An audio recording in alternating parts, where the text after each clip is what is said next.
বিসমিল্লাহির রহমানির রহিম। নতুন একটি প্রশ্ন আজকে সমাধান করব। তো প্রশ্নটি হলো ফ্রিডেল ক্রাফটস অ্যালকাইলেশন বিক্রিয়ার কৌশল। প্রথমে আমরা ফ্রিডেল ক্রাফটস অ্যালকাইলেশন বিক্রিয়ার একটি এক্সাম্পল দিয়ে নিব। এখানে আমরা দেখতে পাচ্ছি অনাদ্র অ্যালুমিনিয়াম ট্রাইক্লোরাইড এর উপস্থিতিতে বেনজিনের সাথে মিথাইল ক্লোরাইডের বিক্রিয়ায় টোলুইন উৎপন্ন হয়েছে। মূলত ফ্রিডেল ক্রাফটস অ্যালকাইলেশন বিক্রিয়া হলো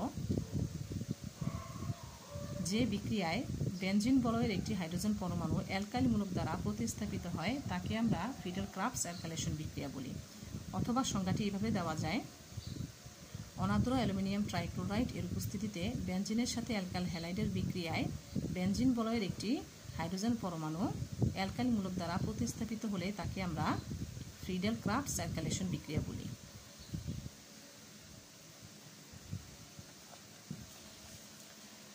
যেমন এই বিক্রিয়াটিতে যদি আমরা বেনজিন বলয়ের এই পাশের কার্বন পরমাণুর একটি হাইড্রোজেন পরমাণুকে এইভাবে বের করে দেখাই, তাহলে মূলত এই হাইড্রোজেন পরমাণুটি মিথাইল মূলক দ্বারা প্রতিস্থাপিত হয়। কেমন? তো এখানে অনাদ্র অ্যালুমিনিয়াম ট্রাইক্লোরাইড মানে কিন্তু শুষ্ক অ্যালুমিনিয়াম ট্রাইক্লোরাইড।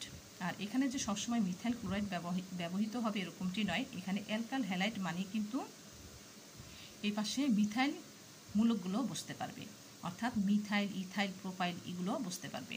আর এ পাশে হ্যালোজেন পরমাণুগুলো বসবে। ঠিক আছে? যেমন এখানে যদি আমরা মিথাইল ব্রোমাইড লিখি তাহলে কিন্তু এখানে হাইড্রোজেন ব্রোমাইড উৎপন্ন হবে।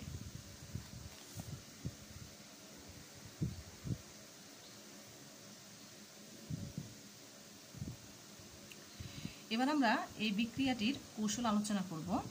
প্রথম ধাপে মূলত ইলেকট্রোফাইল এবং নিউক্লিওফাইল উৎপন্ন হবে। তো তোমরা কিন্তু প্রথম ধাপটি আরও সুন্দরভাবে গুছিয়ে লিখতে পারো এভাবে, মিথাইল ক্লোরাইড এর সাথে অনাদ্র অ্যালুমিনিয়াম ট্রাইক্লোরাইডের বিক্রিয়ায় ইলেকট্রোফাইল এবং নিউক্লিওফাইল উৎপন্ন হবে। কেমন? আমি এখানে সংক্ষেপে মেন কথাটা লিখেছি যাতে করে তোমরা পরীক্ষার হলে ভুলে না যাও। কেমন? আচ্ছা, এখন আমরা এখানে দেখতে পাচ্ছি যে মিথাইল ক্লোরাইডের সাথে অ্যালুমিনিয়াম ট্রাইক্লোরাইডের বিক্রিয়ায় ইলেকট্রোফাইল হিসেবে মিথাইল ক্যাটায়ন এবং নিউক্লিওফাইল হিসেবে অ্যালুমিনিয়াম টেট্রাক্লোরাইড আয়ন উৎপন্ন হয়েছে।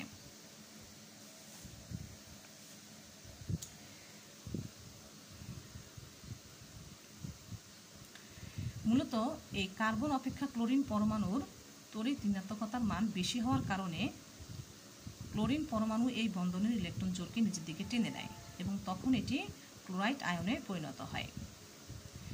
ক্লোরিন পরমাণুর একটি ইলেকট্রন এই বন্ধনে ছিল এবং কার্বন পরমাণুরও একটি ইলেকট্রন এই বন্ধনে ছিল। যখন ক্লোরিন পরমাণু এই বন্ধনের ইলেকট্রন জোড়কে নিজের দিকে টেনে নেয় তখন সাথে সাথে সে কার্বনেরও একটি ইলেকট্রন নিজের দিকে টেনে নিচ্ছে, তাই না?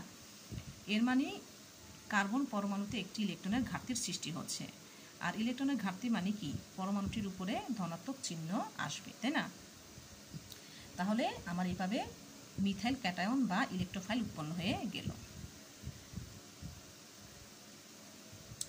এখন দেখো, এই যে ক্লোরাইড আয়ন উৎপন্ন হলো, এই ক্লোরাইড আয়ন আবার কি করে?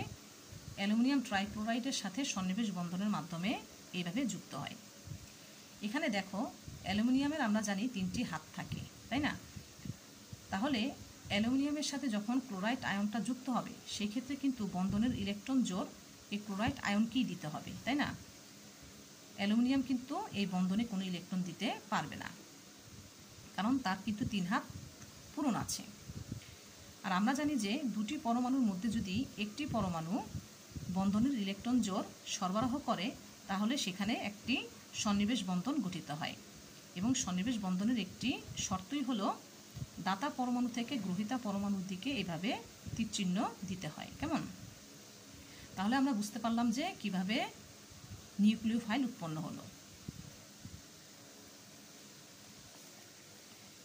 এবার দ্বিতীয় ধাপে ইলেকট্রোফাইল বেনজিন বলয়কে আক্রমণ করবে এবং সিগমা জোটেট উৎপন্ন করবে।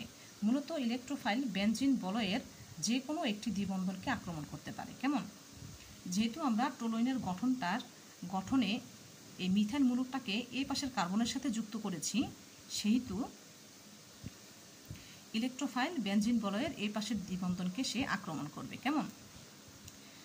ইলেকট্রোফাইল যখন এই পাশের দ্বিবন্ধনকে আক্রমণ করে তখন এই বন্ধনটি মূলত ভেঙে যায়। কেমন? এই বন্ধনটি মূলত ভেঙে যায় এবং এই বন্ধন জোড় ইলেকট্রনের মাধ্যমে সে এখানে একটি বন্ধন গঠন করে, এই যে এখানে একটি বন্ধন গঠন করে এবং সেই বন্ধনের মাধ্যমে যুক্ত হয়।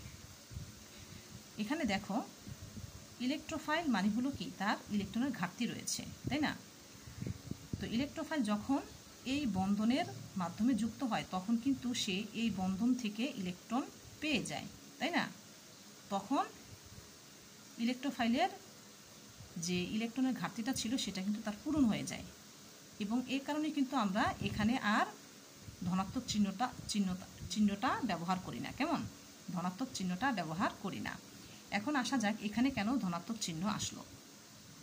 এই পাশের কার্বন পরমাণুর একটি ইলেকট্রন এখানে ছিল, এই পাশের কার্বন পরমাণুর কিন্তু একটি ইলেকট্রন এখানে ছিল। তো এই পাশের এই বন্ধনটি যখন ভেঙে গিয়ে এই পাশের কার্বনের সাথে যে এবার একটা বন্ধন গঠন করে তখন কিন্তু দেখা যায় এই পাশের কার্বনের ইলেকট্রনটিও কিন্তু সাথে সাথে চলে যায়, তাই না? এই বন্ধনে কিন্তু সাথে সাথে চলে যায়। তাহলে এই পাশের কার্বনে কি একটি ইলেকট্রনের ঘাটতির সৃষ্টি হয়। তাহলে ইলেকট্রনের ঘাটতি মানে কি, আমাদের এখানে পজিটিভ চার্জটা দেখাতে হবে। কেমন? আচ্ছা, তাহলে এই গঠনটাকে আমরা কি বলছি, সিগমা জটিল বলছি। তো সিগমা জটিলটাকে যদি তোমরা এই যে অনেক সময় দেখা যায় এরকম করে গোল করে রাউন্ড করে দেখায়, হ্যাঁ, সেভাবেও কিন্তু তোমরা দেখাতে পারো। তো যাই হোক, তৃতীয় ধাপে সিগমা জটিল থেকে প্রোটন অপসারণ ঘটে। এখানে কথাটা তোমরা আরও গুছিয়ে লিখতে পারো এভাবে যে তৃতীয় ধাপে নিউক্লিওফাইল সিগমা জটিলকে আক্রমণ করে এবং নিউক্লিওফাইলের মাধ্যমে একটি প্রোটন অপসারণ ঘটে। কেমন? তো এইভাবে তোমরা অনেক সময় গুছিয়ে লিখতে পারো না বা এলোমেলো করে ফেলো, এজন্য আমি এখানে মেন কথাটা লিখে দিয়েছি। ঠিক আছে, যে সিগমা জটিল থেকে প্রোটন অপসারণ ঘটবে। কেমন? আচ্ছা,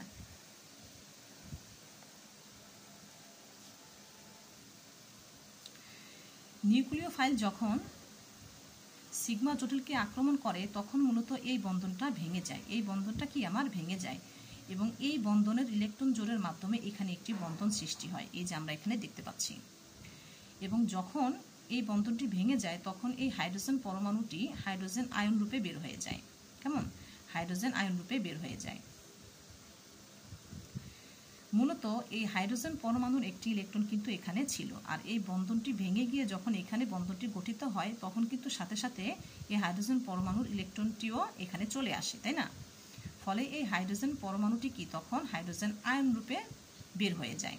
ঠিক আছে, এই হাইড্রোজেন পরমাণুটি এরকম আয়ন অবস্থায় মানে কি, হাইড্রোজেন পরমাণুর একটি ইলেকট্রনের ঘাটতি রয়েছে, হ্যাঁ, যে ইলেকট্রনটা এই যে বন্ধনে ছিল যেটা এখানে চলে গেছে, তাই না?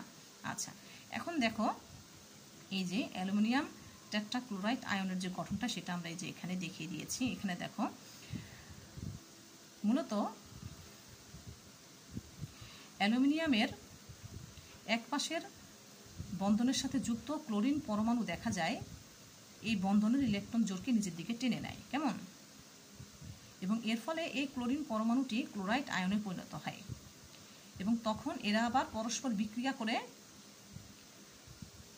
হাইড্রোক্লোরিক উৎপন্ন করে, এই যে হাইড্রোক্লোরিক উৎপন্ন করে। অর্থাৎ আমরা এখান থেকে বুঝতে পারছি যে ইলেকট্রোফাইলটা নিউক্লিওফাইলের মাধ্যমে একটি প্রোটন কি হলো আমার অপসারণ ঘটলো। কেমন? এখন দেখো এই বন্ধনটি যখন ভেঙে যায় তখন মূলত অ্যালুমিনিয়ামের একটি ইলেকট্রনের ঘাটতির সৃষ্টি হয়, কেননা অ্যালুমিনিয়ামের কিন্তু একটি ইলেকট্রন এখানে ছিল, তাই না? আচ্ছা, এখন দেখো অ্যালুমিনিয়ামের যখন এখানে ইলেকট্রনের ঘাটতির সৃষ্টি হয় তখন দেখা যায় সে এই বন্ধনের ইলেকট্রন জোড় থেকে একটি ইলেকট্রন সে নিয়ে নেয়। ঠিক আছে, একটি ইলেকট্রন সে নিয়ে নেয় এবং এর ফলে দেখা যায় যে ওর ধনাত্মক চার্জটা প্রশমিত হয়ে যায় এবং ক্লোরিনেরও এখানে যে ঋণাত্মক চার্জটা সেটাও কিন্তু আমার ভ্যানিশ হয়ে যায়। ঠিক আছে, তখন এর যে গঠনটা সেটা কিন্তু এরকম হয়, তখন কিন্তু এখানে আর কোনো সন্নিবেশ বন্ধন থাকে না। ঠিক আছে, তখন এই অ্যালুমিনিয়াম পরমাণুটি কিন্তু এই বন্ধনের একটি ইলেকট্রনকে সে একদম নিয়েই নেয়, তাই না? আর এখানে ক্লোরিন পরমাণুর যার একটি অতিরিক্ত ইলেকট্রন ছিল সেই ইলেকট্রনটা কিন্তু একদম সে কি দিয়েই দেয়, ফলে তার এই ঋণাত্মক চার্জটা কি আর থাকে না।